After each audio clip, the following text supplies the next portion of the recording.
Welcome back to TBHTV. This is going to be another video talking about addiction and recovery and stuff related to that.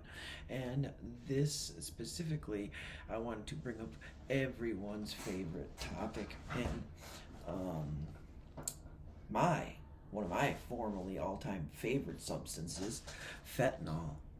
And I was in addiction and heavily addicted to opiates as the fentanyl crisis turned from a, you know, small problem affecting only the most severe drug addicts and poorest of populations to it turning into what it is now today.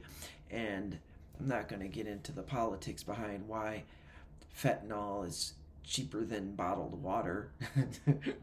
But, you know, when you got it coming and the way it's coming, that's the natural, supply and demand.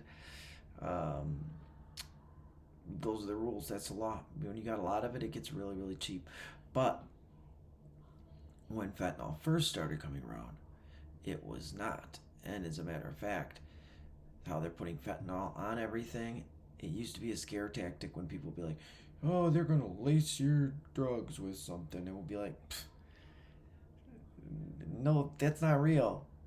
But now, that crap's actually real. They used to just say it to us like in dare or just say no type stuff like, you better not do drugs because it could be laced with something. And it will be like, whatever, bro. Okay, just a different high. Nobody. That's what I want. Okay, that's what we're going for. That's what we're here for. You know, but now they actually have. Okay, I have to explain this because people don't understand this, and they're like, "Why are people dying from fentanyl?" Okay, people are dying from fentanyl because people that aren't going to get heroin with fentanyl on it. Okay, like a heroin addict, like I used to be, would want heroin that had some fentanyl in it because it added a punch to your already potent heroin. So you get a really euphoric buzz, and then the fentanyl added an extra punch to your experience. And that was what people began to seek. They'd be like, well, you know what, if the fentanyl is just going to be cheaper, because it was heroin mixed with fentanyl. They would mix fentanyl into heroin. Now I don't even know if real heroin. At the end of my last time using, it was almost all, everything had fentanyl in it. Even like some of the cocaine or crack that you would have fentanyl in.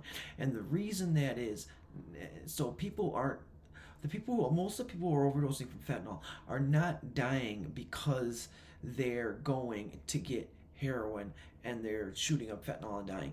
Those people most likely are the ones who can absorb the dope into their system, the fentanyl into their system, and it not kill them. The people who are dying from it are like the people that I see in detox and in treatment who, and I've heard this story a few times when I would go and do work in a detox facility. They would say, man, I was out partying and I put my rock in the pipe and I took a hit and I woke up in an ambulance. And I heard that story many times. And what it is that crack has got enough fentanyl on it that people who have no tolerance to fentanyl is knocking down. Now, that brings me to the main point of this story. Why would they put fentanyl on crack?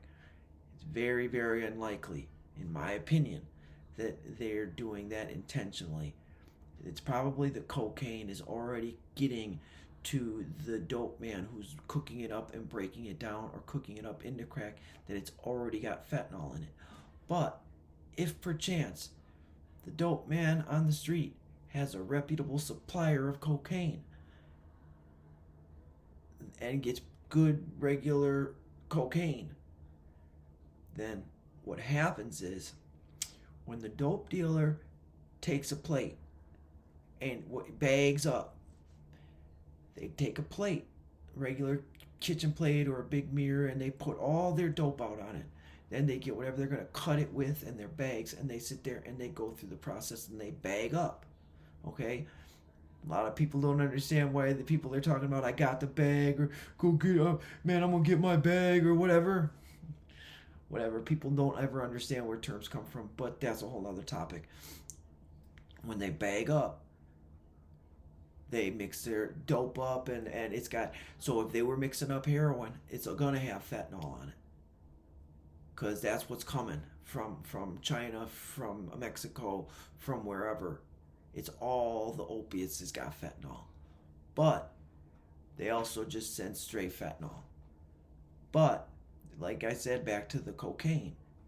If they're mixing up if they're bagging up their rocks, they're breaking up a big piece into little pieces and putting it in a little bag to sell out on the streets. If they're doing that, they're doing it on the same plate that they're whipping up their heroin on. And if they're bagging up their weed, they're doing the same thing. If they got a pile of ecstasy pills, they're going to pick up and they're going to put 5 in bags and sell little 5-packs and whatnot. They're doing it on the same plate. So unless they're very hygienic narcotics dealers, and most of the street level dope men are addicts and junkies and weed heads, and guys don't give a crap about crossing tam. In the restaurant business, we call that cross-contamination. And, the health inspector looked very, very, very down upon cross-contamination, where you get chicken mixed with beef and, any vegetables or fruits near any raw meats and cheeses and vice versa. So it's the same thing. It's a lot of cross-contamination going on.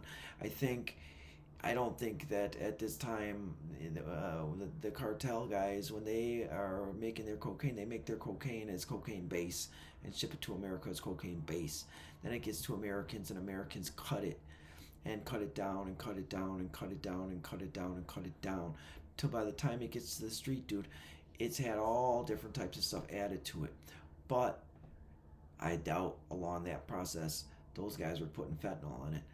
By the time they're getting to whip it up at street level from cocaine into crack, that's where the contamination comes in. Now with heroin or with those dirty 30s and those other pills that they got coming, that's all specifically fentanyl. And if there's heroin, yeah, they're specifically putting fentanyl with the heroin too. I imagine only the legitimate heroin in America is coming from the Middle East. Anything coming from Mexico or South America is gonna have fentanyl on it. So, long story short, I'm sober, I'm in recovery. If you, they got that new saying out, and I really do like it: mess around and find out. Mess around and find out. That was my thing. That was like one of the things I loved the most, and then I loved it the most until I couldn't get away from it, until it was killing me, and I lost everything on that. So, the best thing you could do is ask for help. And if you're really, really concerned or confused about how to ask for help, leave a comment below. And I work in the recovery community, recovery field, and would be willing to try to share some information or direct you towards the correct resources if you are so interested and are so inclined to do so. So please, leave a comment, like, subscribe, follow. I'm going to be doing some other videos discussing addiction, discussing stuff from the past. So I would love to share my stories and knowledge with you people. And thanks for listening, and I'll see you again.